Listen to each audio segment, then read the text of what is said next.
연속 낭독. 중국 선교사 김만식 목사 수기 해란강의 어부.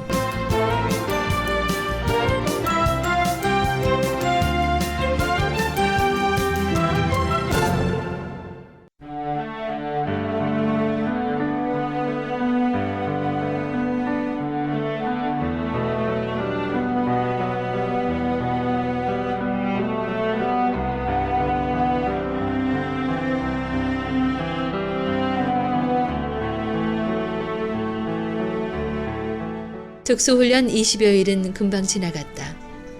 훈련 내내 고향에 계신 부모님을 한 번 보고 전쟁터로 떠나는 것이 소원이 됐다. 지금쯤 아들이 해병대에 입대해 전쟁터 월남으로 가고 있다는 사실을 까마득히 모르고 계실 부모님을 내가 죽기 전에 꼭 한번 만나보고 싶었다. 그렇지만 특수교육을 받고 전쟁터로 떠나는 병사에게 휴가라는 것은 상상할 수 없는 상황이었다. 타령이라도 할까 봐서 헌병들이 2중, 3중으로 감시하고 있는 상황에 휴가라니. 오 하나님, 부모님과 헤어진 지가 1년이 넘었네요. 부모님과 동생들이 보고 싶어요. 나를 사랑했던 민숙이도 보고 싶어요. 그들을 한 번씩만 보고 죽는다면 죽어도 소원이 없습니다. 나는 매일 기도를 했다. 특수교육대에서는 가족들의 면회도 허용되지 않았다. 내가 월남으로 떠나는 날 400여 명의 병사들을 포항역까지 수송하는 군용 트럭이 특수교육대 연병장에 도착하고 있었다. 그런데 갑자기 교육대 인사처에서 나를 찾고 있었다. 수송 하사관은 보충되는 숫자가 없기 때문에 한 달 늦게 월남으로 출발할 수 있도록 잔류병이 되어야 한다고 했다. 특수훈련을 받고 병사들이 월남으로 떠난 교육대 내무반에는 나를 감시하는 선임 하사관과 나 이렇게 둘만 남아있게 됐다. 나를 감시하던 선임 하사 상사는 내가 어려운 가정 환경 때문에 월남을 가려고 한다는 얘기를 듣고 집에 다녀와도 귀대할 것이 분명하다고 판단했든지 교육대 본부에 휴가 신청을 해주었다. 열흘간의 휴가. 특수훈련을 받고 고향집을 다녀올 수 있단 말인가? 꿈만 같았다. 죽기 전에 가족을 보고 싶다고 응석을 부리면서 기도했던 내 순진한 기도를 들어주신 하나님. 그 하나님은 내가 지금까지 살아오면서 소원하는 것은 다 들어주고 계시다. 포항에서 출발하는 밤 군용열차는 조급한 내 마음을 모르는 척 천천히 달리고 있었다. 가끔씩 기적을 울릴 때마다 목쉰 소리는 지쳐있는 철마 같았다. 내가 해병대 입대 1년 전 아버지는 1,500평 논을 팔고 몸이 쇠약해지셨는데 건강은 얼마나 회복되셨을까? 아버지 힘내세요. 그 논 꼭 찾아드리겠습니다. 중학교에 들어가는 동생은 학교에 입학했을까? 야간 군용열차에 지친 기적소리만큼이나 나는 내 마음의 향수와 가정의 걱정들로 지쳐 있었다. 1년 만에 머리를 깎고 해병대 군복을 입고 나타난 내 모습을 바라본 부모님과 형제들은 놀라고 있었다. 당시에 해병대에 들어가면 다 죽는다는 농촌 사람들의 인식 때문이었을까? 어머니 아버지는 부모님과 의논도 없이 월남을 간다는 것은 불효라고 하면서 나를 붙들고 울고 계셨다. 해병대를 지원하기 싫어하던 그때, 그 세월 해병대에 입대하면 월남 전쟁터로 끌려간다는 조바심 때문에 농촌에서는 해병대 군인을 가기 싫어했고 무서워하고 있었다. 형제들은 모르고 있었지만 부모님은 내가 군에 입대한 것을 알고 있었다. 진해 훈련소에서 훈련소장은 훈련받는 하후생 각 가정마다 귀하의 아들이 건강하게 훈련에 임하고 있다는 안부 편지를 발송했기 때문이다.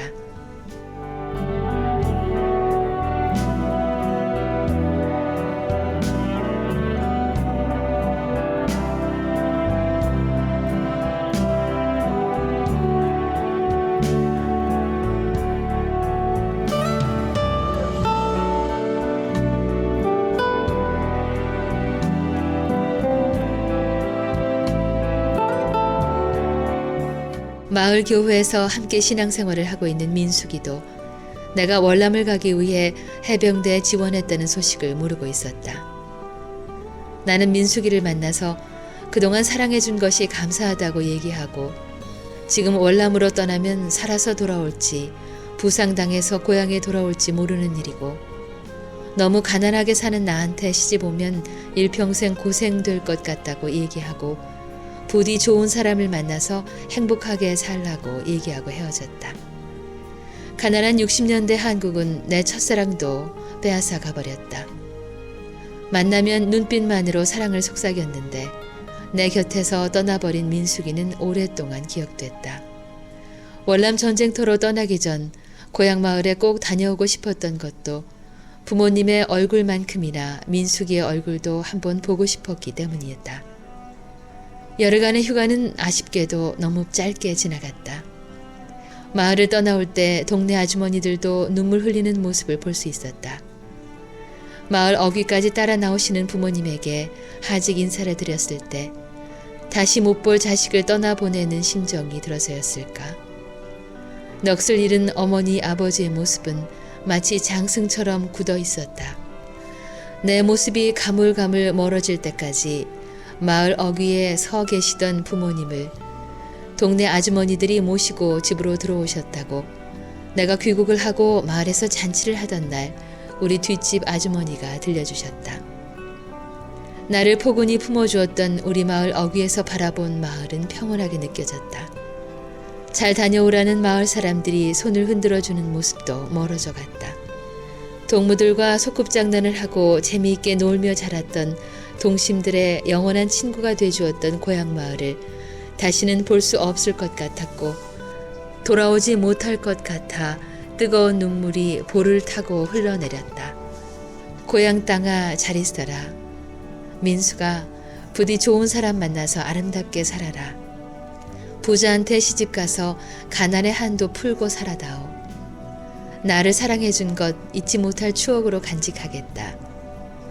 내 사랑하는 동생들아, 부디 이 땅에서 꼭 필요한 사람으로 살아가거라. 형이 전사하더라도 너무 슬퍼하지 말고 부모님을 도우면서 형제들과 화목하게 살아다오.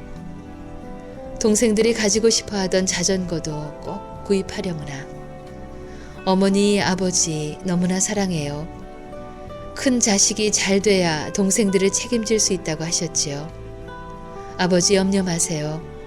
동생들은 내가 책임질 수 있도록 이렇게 노력하고 있어요. 아버지의 소원, 아버지의 공부의 한을 풀어드리지 못한 불효막심한 큰아들을 용서해 주세요. 아버지의 한은 둘째 아들 만영이가 풀어줄 거예요. 아버지 기대해 보세요. 큰아들의 방패가 되어주셨던 아버지의 크신 사랑. 아버지는 너무나 훌륭하셨어요. 아버지를 위해 이 생명을 버리려고 작정했던 결심도 아버지의 크신 사랑의 감동 때문이었어요. 저 같으면 속 차리지 못한 자식을 학업을 포기시킬 텐데 아버지는 끝까지 참으시고 내가 고등학교 졸업장을 손에 쥘 수 있도록 우리 가정 생명보다 귀한 논까지 팔면서 철나지 않은 자식을 위해 희생하시고 고통스러워 하시면서 참아주셨던 아버지. 진정 감사드려요. 부디 건강하시고요. 동생들을 훌륭하게 키워주세요.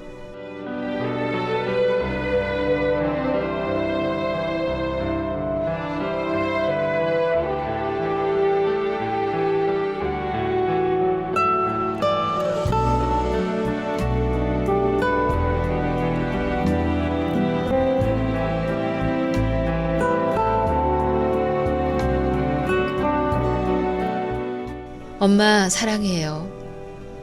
내가 무전여행을 다녀보아도 어머니만큼 남들을 사랑하는 사람은 찾아보지 못했어요. 어머니는 이 땅의 사람이 아니었어요. 퍼주고 싶었던 쌀이 없어 빈 항아리를 바라보시며 동민이 어머니와 함께 두 분이 통곡하시면서 울고 있던 모습은 일생 동안 가난한 자들과 함께하리라 결심할 수 있도록 내 마음을 붙들어 놓았어요. 동민이 어머니는 그때부터 어머니를 천사라고 하셨지요. 나도 장가를 간다면 어머니 같은 천사를 만나고 싶었어요. 어머니, 내가 죽더라도 너무 서러워하지 마세요. 어머니보다 먼저 하늘나라에 가 있을 거예요. 인간의 정은 세월이 지나가면 잊혀진다고 하대요. 정이 많으신 어머니가 내 전사 소식을 듣는다면 몸져 누울 것 같기만 해서 몹시 불안하고 염려가 돼요. 어머니, 오래오래 사시고 동네 사람들에게 듬뿍듬뿍 사랑도 나누어 주시고 사랑도 받으세요. 하늘나라 오실 때까지 마을의 천사라는 말을 계속 들으셔야 돼요. 기차역까지 1시간을 걷는 동안 하늘을 바라보면서 떠오르는 사람과 대화를 하면서 걸었다. 뜨거운 눈물이 하염없이 볼을 타고 흘러내려도 닦지 않았다. 그 뜨거운 눈물은 이 땅에서 정이 들었던 모든 분들을 찾아내는 레이더 같았다. 1968년 9월 24일, 내가 월남 전쟁터로 떠나는 날이었다. 전쟁터로 향하는 장병들을 위문하기 위해 부산 시내 단체장들의 꽃다발 증정식과 연예인들의 가요 노랫가락으로 병사들을 위로할 때 나는 뱃머리에서 기도하고 싶었다. 주님, 전사하더라도 하늘나라에 가게 해주세요. 주님, 우리 가정에 앞으로는 가난이 없게 해주세요. 주님, 내가 만약 살아 돌아오게 된다면 헐벗고 굶주리는 자들을 위해 복음을 전하는 자가 되겠습니다. 이렇게 기도하면서 남지나 해협을 건너 월남 전쟁터로 들어갔다. 4.20 다음 가는 도시 다낭 항구에 우리 해병대들은 하선하게 됐는데 배에서 내리자마자 전쟁터에 온 것을 실감할 수 있었다.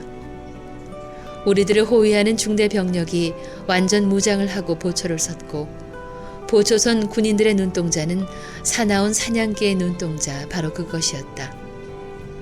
번득번득거리는 저 눈빛들, 적을 먼저 찾아야 내가 죽지 않는다는 투철한 군인 정신이 몸에 배어 있는 것 같아 보였다. 우리를 태운 군용 트럭이 앞뒤 캄보이를 받으면서 호이안 지역으로 달리고 있었다. 스쳐 지나가는 황폐한 시가지는 불에 탄 새까만 건물 때문에 전쟁터를 더욱 실감나게 했다. 농촌 지역을 지나갈 때 폭격으로 폐허가 된 집들이 군데군데 전쟁의 상처투성이 흔적들을 남겨놓고 흉한 모습으로 우리를 맞이하고 있었다. 마치 이곳에서 너희들도 죽어야 된다는 것을 알려주고 있는 것 같았다.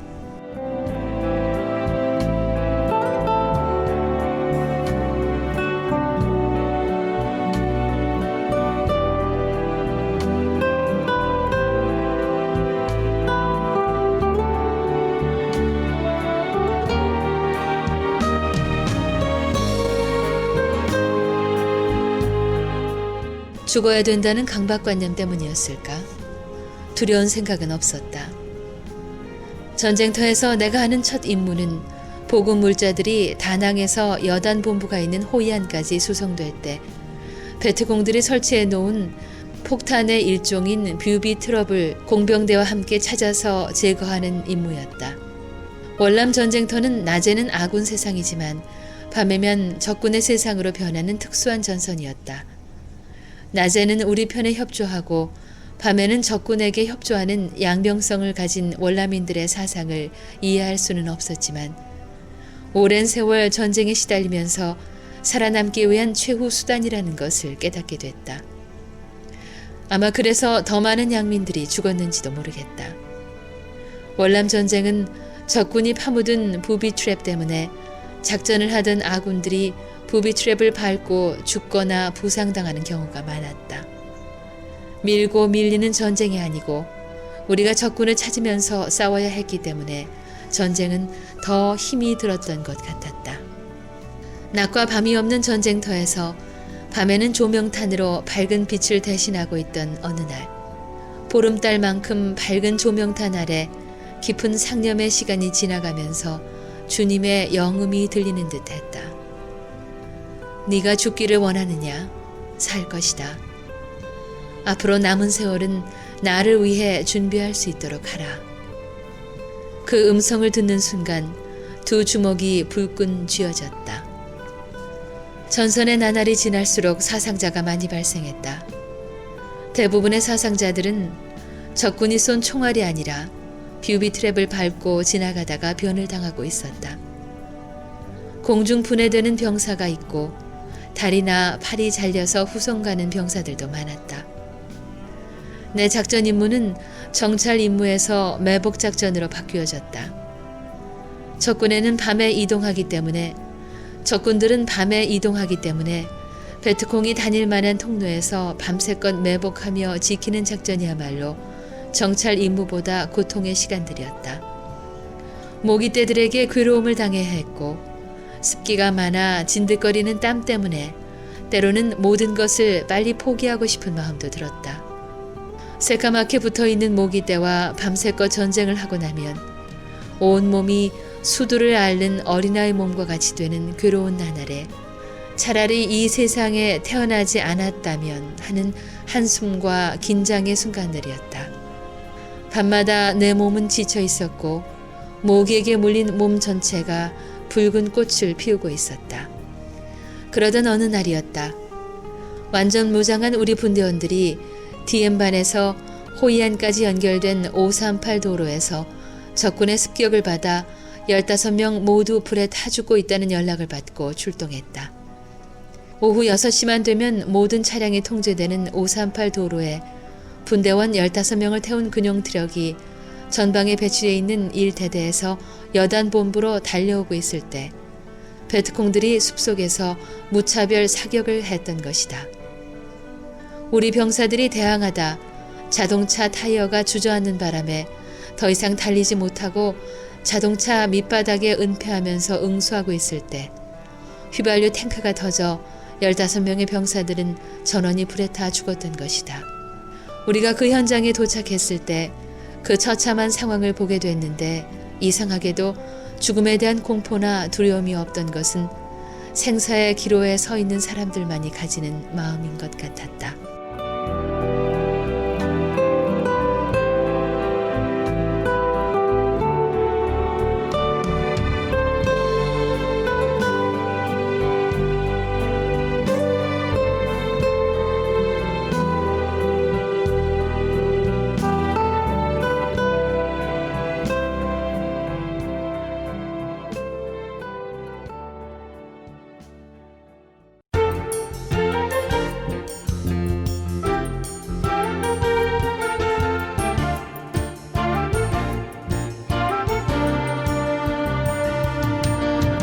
중국 선교사 김만식 목사 수기 해란강의 어부, 지금까지 이정은이었습니다.